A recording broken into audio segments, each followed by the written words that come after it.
Hi guys, it's me Larsef, and for today's video ay gusto ko lang i-share sa inyo yung mga skincare sa dami-daming skincare na ginagamit ko since nag-start ako maging beauty influencer, maging ambassador ng mga skincare products, especially the Korean skincare.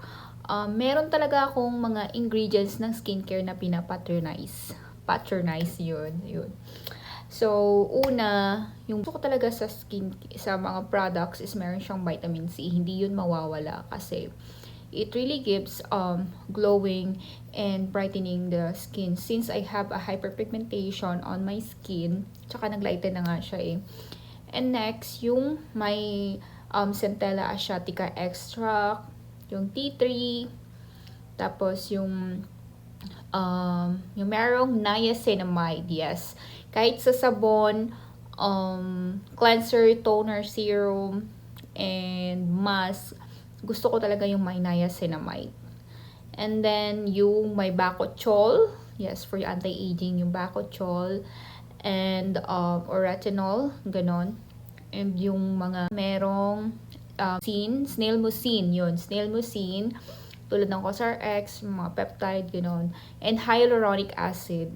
So, sa mga active naman like AHA, BHA, yon minsan ko din siyang ginagamit. And yung Tramix, TXA, yun yung mga active products na para sa mga hyperpigmentation. So, yung mga ingredients na yon, isa lang talaga yung goal niya para sa skin ko, to brighten, to lessen the hyperpigmentation, the dullness of my skin. I want my skin glowing and anti-aging. So yun talaga. And now, lumabas na sa market ng K-Beauty Prawns yung mga PDRN. So yung PDRN is from salmon DNA o sperm or egg ng salmon. Isa ito sa mga ingredients na binuboost niya yung collagen sa skin natin. So yun, para sa anti-aging din, and sa hyperpigmentation at sa mga anti-inflammatory ng mga skin natin. Example, mga sensitive skin, ganon. Tapos, yung nagustuhan ko doon is pag meron ka mga acne skin, so yun, ini-heal niya. Elasticity and of course, the anti-aging. Siyempre, diba? Kaya, to be honest, every time na lumalabas ako dito sa Saudi, napapagkamalan akong 25 years old. Lagi, or 27. So, hindi nila alam, I'm 10 years older than my age. So, yun. So, kung nakikita nyo ganun ka-brighten talaga yung skin ko dito, wala po akong ring light, yan. So, baka sa camera lang. Pero pag nakikita nyo ako sa personal, and makikita nyo talaga yung skin ko is radiant glow, and mukha siyang oily, pero yung iba yung parang ganyan, mga nag-glass skin siya.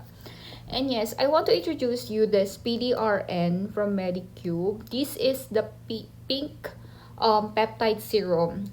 So, this one, napakaganda nito. Kahit yung mga sikat na influencer from Hollywood, sina Kardashian, kaya Hailey Bieber, ginagamit niya to. And meron akong review na gumamit din ako ng mask na collagen gel mask na may PDRN din, yung pink din. So, yun. So, this is the latest na serum na ginagamit ko. It helps to brighten my skin tone, and good for sensitive skin also. So, maganda siya kasi pink. Yeah. Ang texture niya is watery, but hindi siya sticky sa skin at wala siyang literal na amoy. So, napakaganda niya.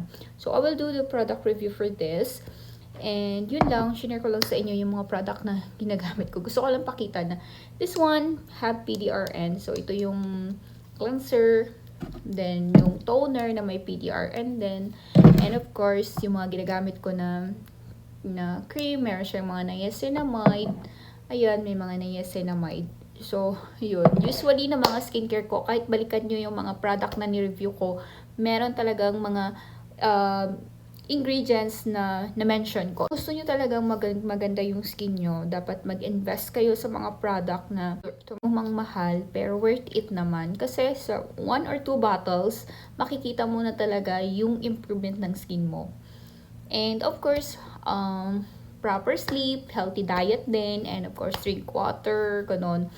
Kasi since na nandito ako sa Saudi, late na talaga ako natulog. Yung routine ko ba is abnormal. So, hindi siya maganda. That's why I'm taking collagen drink also sometimes and vitamin C just to promote my skin healthy also. And my immune system, yun.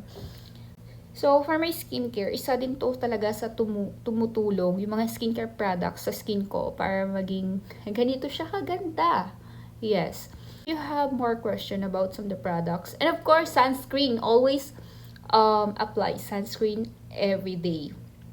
Maulan man, mainit, kahit nasa bahay ka, dapat mag-sunscreen tayo. Kasi yung UV rays, hindi natin napapansin na natatamaan na pala tayo. And especially if you're cooking everyday, maganda rin yung nag-sunscreen tayo. Of this, yung nakapag-try kasi ako gumamit ng Eskenol, yung RDL ba yun? RDL. So, niregaluhan kami dito. Tapos, first time ko mag-try, syempre, parang nakikita ko kasi, lagay sa cotton, kuskus, gano'n, na-i-enjoy.